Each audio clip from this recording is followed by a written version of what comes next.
Yes, well, as we get older and older, I'm 77 right now. You can't live forever, you know. So if this procedure I'm going to have to clean the blood doesn't work, then I've got probably a few more months to make it before my kidneys shut down, you know. So that's kind of why I'm kind of going along with the interview at this time. You're seeing that what you went through is just too important for people not to know about. Yeah. Yeah. Can you just, can we start at the beginning with your military career and just walk through what exactly your experiences were? Was drafted into the military and got into the U.S. Army.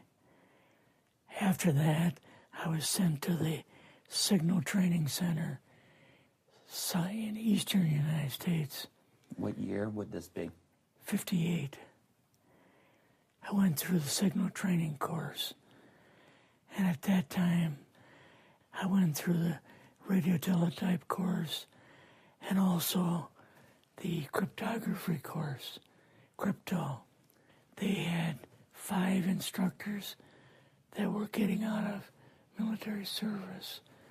So they pulled the top 5 students, and I was 3rd in the class. So I got pulled as an instructor. Now, were you at this time also working yet for CIA? No. Not yet? No. After one day, my boss came to me, and he said, how would you like to, make some extra money? And I said, oh, money is good. So he's explained to me that he could put it through, would have to get a top secret White House Q clearance for the job, And I thought, boy, it must be a pretty exclusive thing, And I said, well, what is this? And he said that I'm director for the CIA for Eastern United States, And I said, oh, I didn't know that. And he said, you weren't supposed to. After about 6 weeks, my security clearance came through, and I got my CIA card. It was an ID card, like a credit card, where I could just go up to the door and slice it, walk right in. And my name at that time, I used a artificial name too. Never used my real name. I started working with him on the project he was on, and that was Project Blue Book, which was kind of partially a fraud. You're saying some of the Blue Book cases were completely fictitious? Yes. But the cases that we got came from, I think it was Fort Belvoir, Maryland. Mm-hmm. Fort Belvoir? Yeah. And it didn't come from the Pentagon, or it didn't come from CIA headquarters. But we would get reports about a certain sighting that they had in Mexico or Italy or something like that. And then we had people that would follow through on it. They would go out and interview the people to see if they were nutcases or if it was real, So they'd be going overseas frequently? I wasn't, but I always stayed statewide. But the people we had working with us from the CIA would do that. We would get like a new report probably a couple times a week. I was coming into the Army fresh off the farm, so I really didn't have much knowledge of anything, but my boss filled me in on Project Blue Book and what they had found so far.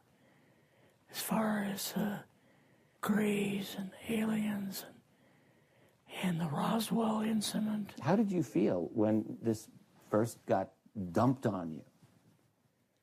When you first learned about this? I was just kind of overwhelmed with all of this, you know.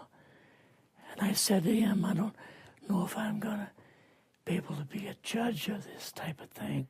What's real, what's not, when I don't have much knowledge of it, you know. So... What did he say? He said, well, we have to build the information as we go, and you'll see how this thing is working out.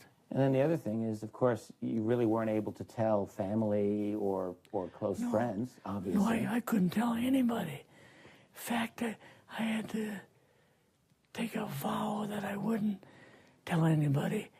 A lot of it for 40 years, and more of it for 50 years, which is up in 2010.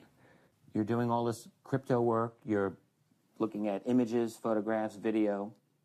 It's 1958, maybe the fall of 58. What happened after this? At that time, the Project Blue Book thing kind of went pot, you know. If you remember, back in those days, they kind of declared it as a nothing, you know. Mm-hmm. Right. And they were telling the world all UFOs are misidentifications, hoaxes, balloons, psychological issues, whatever. Yes. Yeah.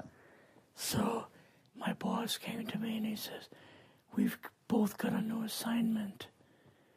And he says, oh, I said, where are we going? Oh, he says, we're going to the Capitol. We're going to be part of the Eisenhower push. He's trying to find out something about, all about these aliens that MJ-12 was supposed to find out, but never sent back reports to him. The MJ-12, the UFO control group, were they calling it MJ-12 at that time? Yes. They called us in, went into the Oval Office, and President Eisenhower was there and Nixon, and they said, we called the people in from MJ-12 from Area 51 and S4, but they told us that the government had no jurisdiction over what they were doing. So being a general, past general, you didn't tell him to go to hell without any real good reason, you know. Mm-hmm. So he said, I want you and your boss to fly out there. I want you to give him a personal message. And he says, I want you to tell them, whoever is in charge, tell them that to get in, they have this week, coming week, to get into Washington and to report to me. And if they don't, I'm going to get the First Army from Colorado, and we're going to go over, we're going to take the base over. I don't care what kind of classified material you got. We're going to rip this thing apart.